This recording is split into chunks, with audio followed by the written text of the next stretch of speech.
एक गांव में दो बहनें रहा करती थीं, सोनम और सुजाता। सोनम के कम पढ़े लिखे होने के कारण सोनम का विवाह एक गरीब परिवार में हुआ। वहीं सुजाता की सुंदरता पर रीझकर एक अमीर व्यक्ति ने उससे विवाह किया। अपनी सुंदरता का घमंड तो सुजाता को पहले ही से था। विवाह के बाद उसे दौलत का भी घमंड हो गया। दोनों बहनें आसपास ही रहा करती थीं।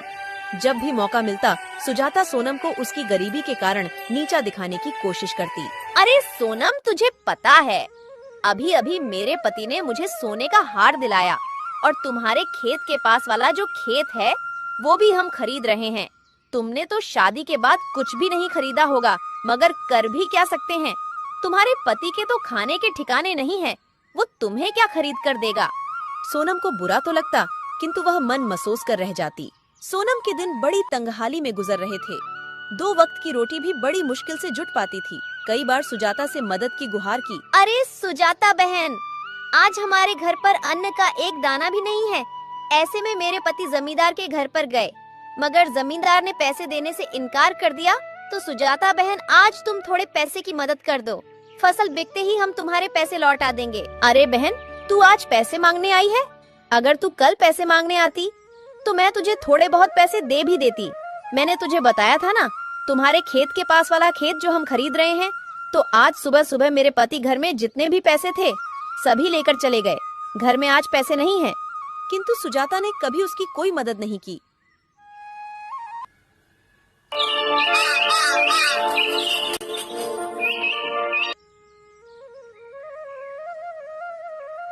एक दिन सोनम ने सोचा, सुजाता ने भी पैसे देने से इनकार कर दिया। अब मैं क्या करूं? एक काम करती हूं, मैं मेरे बड़े भैया के घर जाकर उनसे पैसे मांगती हूं। वो मुझे पैसे देने से मना नहीं करेंगे।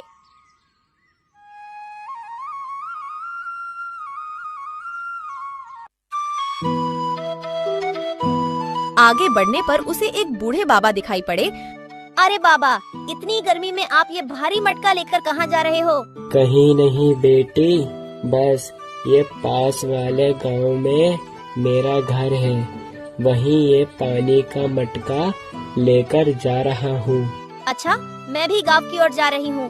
लाओ अपना ये मटका मुझे दे दो। नहीं बेटी नहीं, मैं तो ले जाऊंगा ये मटका, तू क्यों तकलीफ उठाती है? अरे बाबा, मैं भी तो तुम्हारी बेटी जैसी हूँ।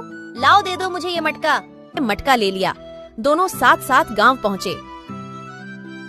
सोनम ने बूढ़े बाबा के घर तक मटका छोड़ दिया।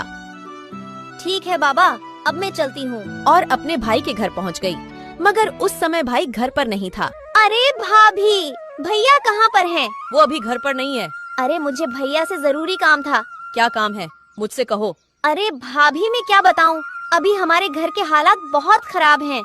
हमारे पास 2 वक्त के खाने के भी पैसे नहीं हैं। तो इसमें हम क्या कर सकते हैं? हमारे पास कोई पैसों का पेड़ है जिसमें से पैसे तोड़कर तुम्हें हम दे दें। हमारे पास अभी पैसे नहीं हैं। ठीक है, पैसे मांगने के अलावा कोई काम हो तो बताओ, वरना यहाँ से जाओ। ठीक है भाभी, मैं चलती हूँ। भाभी ने उसे घर से भगा दिया। दुखी होकर वह अपने गांव वापस लौटने लगी। अरे बेटी, इधर आओ।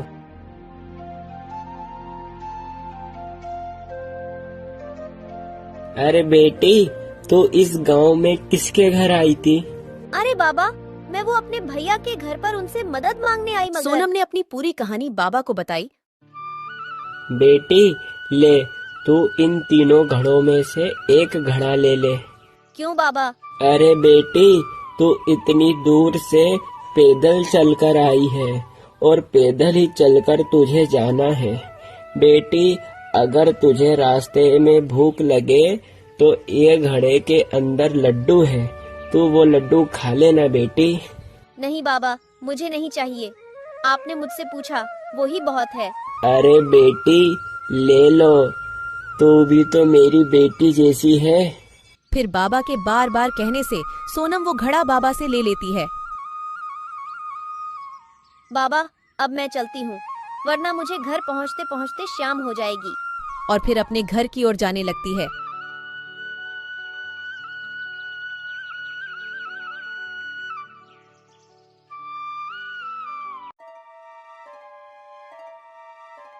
अरे सोनम, आज तुम अपने बड़े भैया के घर गई थी, तुम्हारे भैया ने अपनी कुछ मदद करी? मैं वहाँ गई थी, मगर भैया तो घर पर नहीं थे और भाभी ने तो मुझे घर से भगा दिया। अच्छा, इसका मतलब आज भी अपन दोनों को भूखा रहना पड़ेगा। नहीं, आज हमें भूखा नहीं रहना पड़ेगा। मतलब पैसे मिले क्या? अरे नहीं, मैं जब भैया के घर से वापस लौट रही थी तब मुझे रास्ते में बाबा मिले और वो बाबा ने मुझे एक लड्डू से भरा घड़ा दिया कि रास्ते में भूख लगे तो खा लेना, मगर मैंने वो लड्डू नहीं खाए। क्या? ये तो बहुत अच्छी बात है। जाओ फटाफट से तुम वो लड्डू ले आओ, अपन दोनों खाएंगे। आज मैंने सुबह से कुछ नहीं खाया। रुको, मैं अभी लेकर आती हूँ। और जैसे ही सोनम घड़े को खोलकर देखती है तो वो चौंक जाती है। अरे बाप रे, सोने की मोहरे, वो भी इतनी सारी। अरे क्या हुआ?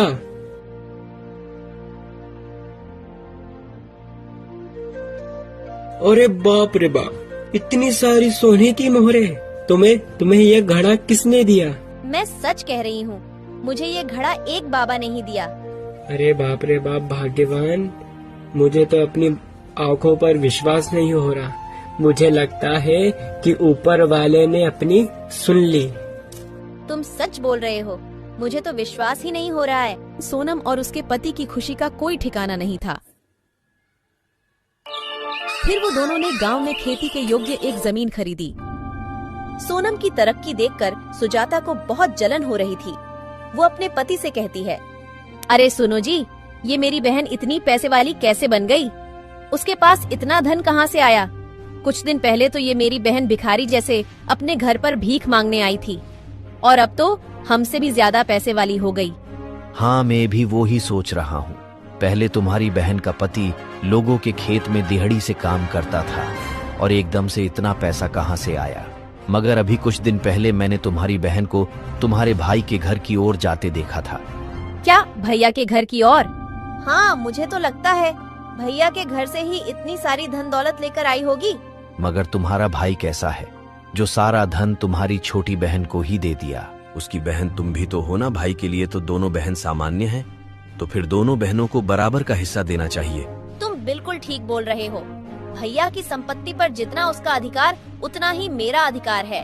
अपन कल सुबह ही मेरे भाई के घर चलेंगे।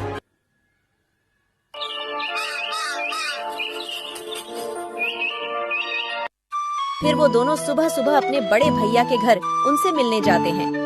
उन्हें भी रास्ते पर वही बाबा दिखाई पड़ते हैं। अरे बेटी, तुम जरा ये मटके को उठाकर मेरे कंधे पर रख दोगी क्या बेटी? क्या तुम अपना काम खुद नहीं कर सकते हो क्या? मैं बूढ़ा हो गया हूँ बेटी, मुझसे ज्यादा वजन नहीं उठता, तो कृपया करके बेटी बस तुम ये मटके को मेरे कंधे पर रख दो बेटी। बेटी रख दो।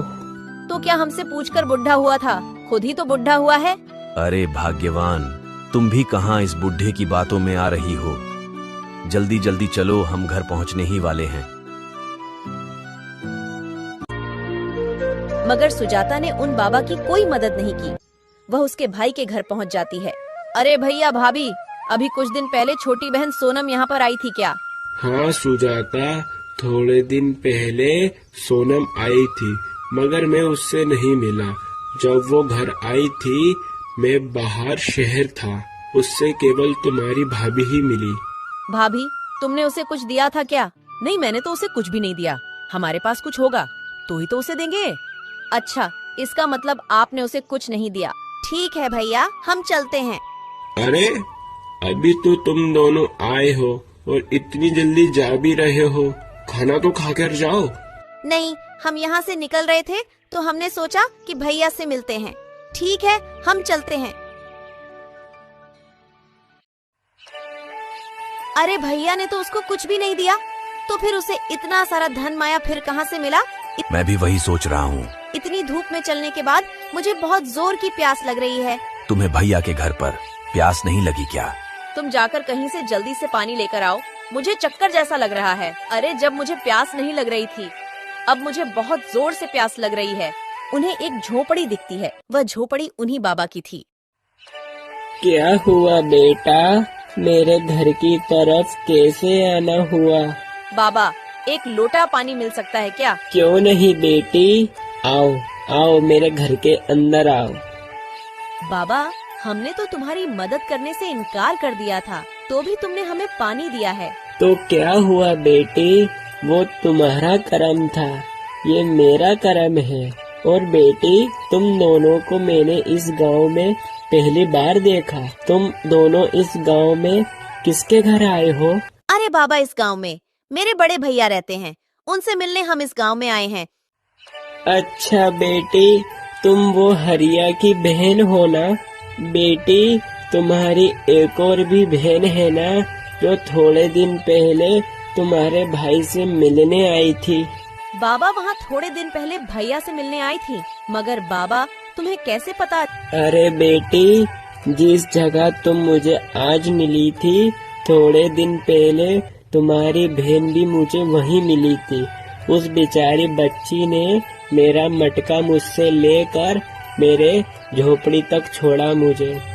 मगर बाबा, तुम्हें पता है, जब से मेरी बहन भैया के घर से होकर आई है, जब से उसके पास में खूब धन दौलत हो गई है। बताता हूँ बेटी, बताता हूँ। उस बच्ची के पास जितनी भी धन दौलत आई है, वो उसके अच्छे कर्म और अच्छी नियत के कारण उसे प्राप्त हुई है। बाबा, मुझे तुम्हारी बात कुछ समझ नहीं आ रही। और मेरी बहन के ऐसे क्या अच्छे कर्म हैं जो उसे इतना धन मिल गया? कर्म और नियत अच्छी होने से ही धनवान कैसे हो सकते हैं? बाबा, तुम कैसी बात कर रहे हो? बताता हूँ बेटी, बताता हूँ, सब बताता हूँ बेटी। यहाँ पर जितने भी ये घड़े रखे हैं, ये कोई साधारण घड़े नहीं है। ये घड़े मनुष्य के कर्मों और मनुष्य की अच्छी नियत के परिणाम देने वाले घड़े हैं। क्या इंसान के कर्मों का घड़ा ये कैसा खड़ा है? बाबा, मैं तुम्हारी बात अच्छे से समझ गई। यह कर्मों के घड़े हैं। अपना जैसा कर्म होगा, इस घड़े में से अपने कर्मों के अनुसार फल मिलेगा। ठीक कहा बेटी, बिल्कुल ठीक कहा। बाबा, आपको विपत्ति ना हो तो एक घड़ा क्या हमें आप दे सकते हैं? हम भी हमारा कर्म अजमा कर देखते हैं। क्यों नहीं बेटी, क्यों नहीं, ले लो। तुम भी एक घड़ा ले लो, तुम भी अपने कर्म और अपनी नियत का फल पाओ। सुजाता को भी बाबा ने एक घड़ा दे दिया और वो दोनों वहाँ से चले जाते हैं। फिर रात के समय जैसे ही वो घड़ा खोलते हैं, उनके घड़े में से बहुत सारे कीड़े निकलने लगते हैं। बाप रे बाप, अपने घड़े में से तो कीड़े निकले। पर क्या गलत निकला? अपने कर्मों के हिसाब से अपन को ये बिल्कुल सही मिला है। अपन बहुत लालची थे। तुम्हारी बहन बेचारी इतनी मजबूरी की मारी अपने पास कुछ पैसे की मदद मांगने आई थी, लेकिन अपन ने उसकी मदद नहीं करी। कर्म ऐसे करने के बाद अपन अच्छे फल के परिणाम की अपेक्षा कैसे कर सकते हैं? तुमने बिल्कुल ठीक कहा। मुझे अपने पैसे का बहुत घमंड था। मैंने मेरी बेचारी बहन की मजबूरी नहीं समझी। मैं कैसे भी करके बस अपनी अमीरी से उसे नीचा दिखाती। सुजाता और उसके पति को अपनी गलती का बहुत पछतावा हो रहा था।